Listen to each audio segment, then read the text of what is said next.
2026 தேர்தல் இருதுருவ அரசியலாக தான் மாறிக்கொண்டு போகிறன. ஒரு அரசை நிறுவுவதற்காக ஒரு கட்சி இங்கே நிற்குது. இந்த பக்கம் எல்லாரும் தனியாக இலவசத்தை மட்டுமே நம்பி கூட்டணி அமைத்து நிற்கிறார்கள். இந்த பக்கம் மக்களோடு மட்டும்தான் கூட்டணி என்று வைத்துக்கொண்டு நாம் தமிழர் கட்சி தனித்தே களம் காண்கிறது.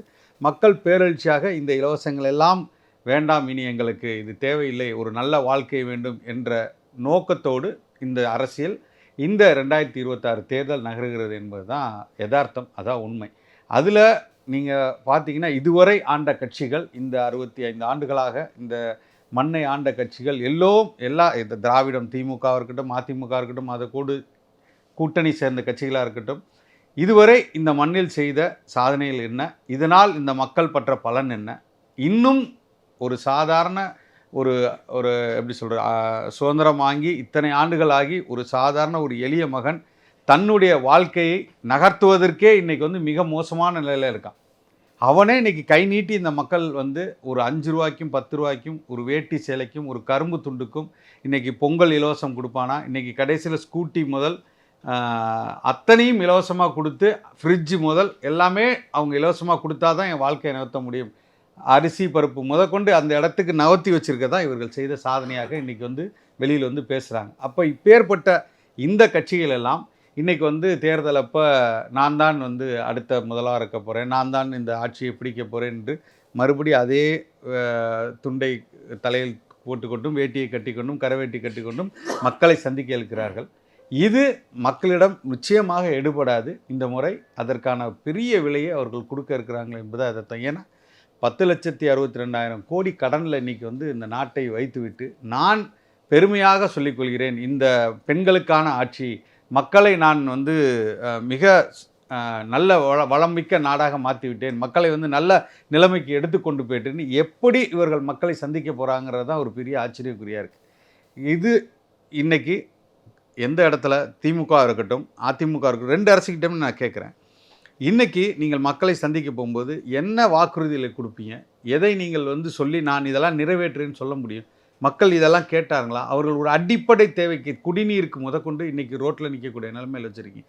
ஒரு கல்வி, சரியான ஆரம்ப கல்வி முதல் ஆராய்ச்சி கல்வி வரை இவர்கள் சரியாக தரமாக அவர்கள் படிக்கக்கூடிய அளவில் இன்றைக்கி பணம் பெற்றவனும் பணம் இல்லாதவனும் ஒரே இடத்தில் நின்று அதை சாய்த்து காட்டக்கூடிய இடத்துல நீங்கள் கொண்டு வச்சுருக்கீங்களா? மருத்துவம் அதே போல் இன்றைக்கி உலகத்தரத்துக்கு எல்லோருக்கும் சமமாக ஒரே மருத்துவமாக இன்றைக்கி செஞ்சுருக்கீங்க. இதே சிங்கப்பூரை எடுத்துக்கொள்ளுங்கள், இன்றைக்கி 50 ஆண்டுகளில் அந்த இடத்துக்கு வந்திருக்காங்க.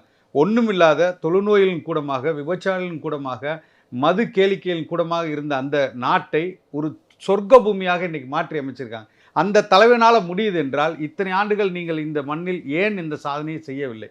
உழைப்புக்கு பேர் போன தமிழர்கள் இன்றைக்கி பல நாடுகளை செதுக்கிறதில் தமிழர்களின் பங்கு அதிகமாக உள்ளது. இன்றைக்கி துபாய் என்ற பாலைவன நாடாக இருக்கட்டும், சிங்கப்பூராக இருக்கட்டும், பெரும்பான்மையான அந்த நாட்டை மாற்றி காட்டியவர்கள் இன்றைக்கி தமிழர்கள். ஆனால் இன்றைக்கி அவனை எல்லாத்தையும் குடிகாரனை மாற்றி வச்சுருங்க. இன்றைக்கி 2 கோடி பேர் குடிகாரன் இருக்கான்னு சொல்கிறீங்க. அப்போ நீங்கள் சாராயத்தை கொடுக்க மாட்டேன், சாராய கடைகளை மூடிவிட்டேன் என்றால் எனக்கு வாக்கு வராது என்று துணை முதலமைச்சரே பேசுகிறார். அப்போ இந்த இடத்துக்கு நீங்கள் நகர்ந்துருக்கீங்க. அப்போ பொருளாதாரத்தில் நீங்கள் எந்த இடத்துல இன்றைக்கி சாராய பொருளாதாரம் தான் முக்கியம் நிற்கிறீங்க. அதை என்னால் மூடுனா இந்த நாடு அகதல பாதாளத்துக்கு போயிருங்கிறீங்க. அப்பேற்பட்ட ஒரு தொலைநோக்கு பார்வையுள்ள ஒரு அரசு தேவையா?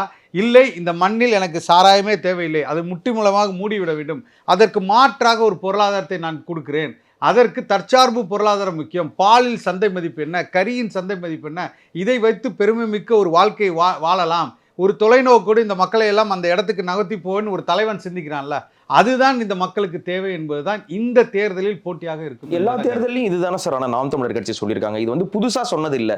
இந்த தேர்தலுக்கு நாம் தமிழர் கட்சி எடுத்துக்கிட்ட அறைகோல் இது கிடையாது. அவங்க தொடங்கப்பட்ட காலத்திலிருந்து வைக்கக்கூடிய விஷயம் இதுதான். ஆனா இத்தனை தேர்தல்களில் எடுபடாத இந்த வாதம் இந்த தேர்தலில் மட்டும் எப்படி எடுபடணும்னு நினைக்கிறீங்க? நல்ல கேள்வி. ஏன்னா மக்கள் தொடர்ச்சியாக பார்த்து கொண்டே இருக்கிறாங்கல்ல. ஒவ்வொரு காலகட்டத்தில் நீங்கள் 2014 நாங்கள் ஒரு ஆட்சி வரைய சொன்னோம். நாங்கள் மக்களை ஏமாற்றுறதுக்காக வெறும் தேர்தல் வாக்குறுதிகளாக கொடுக்கல. இந்த அரசு அமைந்தால் இந்த மாற்றம் எல்லாம் இந்த மண்ணில் எப்படி நடக்கணும் ஒரு ஆட்சி வரைவே கொடுத்துருக்கோம். எல்லா துறைகளிலும் இது சாத்தியப்படும் மாதிரி அதுக்கான திட்டங்களை கொடுத்துருக்கோம், அதுக்கான வரவை கொடுத்துருக்கோம், அதை மாற்றுவதற்கான பொருளாதார திட்டத்தை நான் சொல்லியிருக்கோம். அதுதான் ரொம்ப முக்கியம். அப்போ இதை மக்கள் பார்த்து கொண்டே இருக்காங்க. அப்போ ஒரு கட்டத்தில் என்ன பண்ணுறாங்க, சரி ஓகே, இந்த நாம் தமிழர் கட்சி அரசு இதெல்லாம் சொல்லுதா, இதுக்கு மாற்ற நம்ம என்ன சொல்கிறோம், இலவசம் நான் 1000 கொடுப்பேங்கிறாங்க. இன்னைக்கு 1000லேருந்து 2000 போயிட்டாங்க, 2000லேருந்து 2500. இது சரின்னு நீங்கள் நினைக்கிறீங்களா? இது சரியான அணுகுமுறையா? ஒரு அரசு ஒரு மக்களை ஆளக்கூடியவர் இதை தான் சொல்லணும்னு நீங்கள் நினைக்கிறீங்களா? ரூ. 1 காசு கொடுத்து வாங்க முடியாமல் அரிசியை இன்னைக்கு இலவசமாக கொடுக்குறோம். இது எப்படி நீங்கள் வளர்ச்சின்னு சொல்லுவீங்க?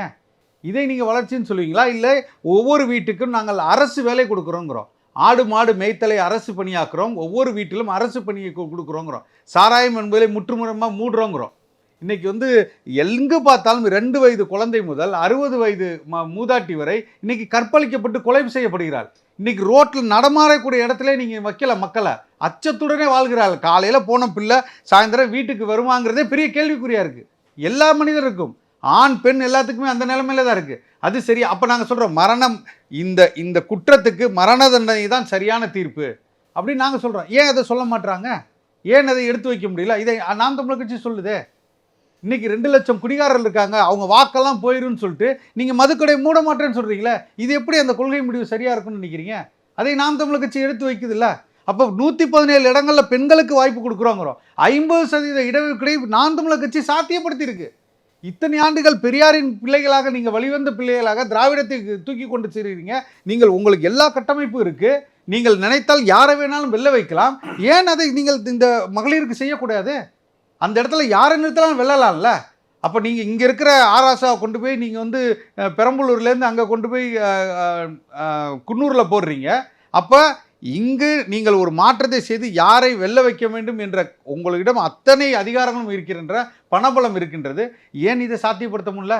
இன்னைக்கு 33% உங்களால் சாத்தியப்படுத்த முடியலையே. 20 பெண் வேட்பாளர் கொடுத்துருக்கீங்க. அப்போ இதெல்லாம் ஒரு கட்சி சாத்தியப்படுத்தி கொண்டு இருக்கிறதுல. அப்போ அதை நோக்கி தானே ஒரு அரசு போகணும், ஒரு தலைவன் அப்படி தானே சிந்திக்கணும். மண்ணில் என்ன மாற்றம் இவங்களுக்கு பிடிக்குது அதனால நான் அதை கொடுக்குறேன்னு சொல்லக்கூடாது. இது சரி இது தவறுன்னு ஒரு தலைவன் சிந்திக்கணும். ஒரு 50 ஆண்டு காலம் 100 ஆண்டு காலம் இந்த மண் எப்படி இருக்கணும் என்பதை சிந்திக்க வேண்டும். அதைத்தான் நாம் தமிழர் கட்சி செய்கிறது, அண்ணன் சீமான் அவர்கள் செய்கிறார். இதில் வெல்றோம் தோக்குறோம் அடுத்து அது மக்களின் முடிவு. நாங்கள் மக்களோடு மட்டும்தான் கூட்டணி வைத்து கொண்டிருக்கிறோம். நாங்கள் எங்கேயாவது போயிட்டு 20 கோடி காசு கொடு நான் சீட்டு கொடுக்குறேன், இல்லை 5 கோடி காசு கொடு சீட்டு கொடுக்குறேன், இல்லை இந்த சாதியில் பெரும்பான்மையாக இருக்காங்க அதனால் அவருக்கு சீட்டு கொடுக்குறேன், இல்லை இவர் பழைய அமைச்சரோட மகன் அதனால் இவருக்கு இந்த தடவை சீட்டு கொடுக்கணும், இப்படிலாம் கொடுக்குறோமா? இன்னைக்கு 130 பேருக்கு இளைஞர்களுக்கு சீட்டு கொடுக்குற கட்சியாக நாம் தமிழர் கட்சி இருக்குது. அதை ஏன் நீங்கள் முயற்சி கூட செய்து பார்க்க மாட்டீங்க?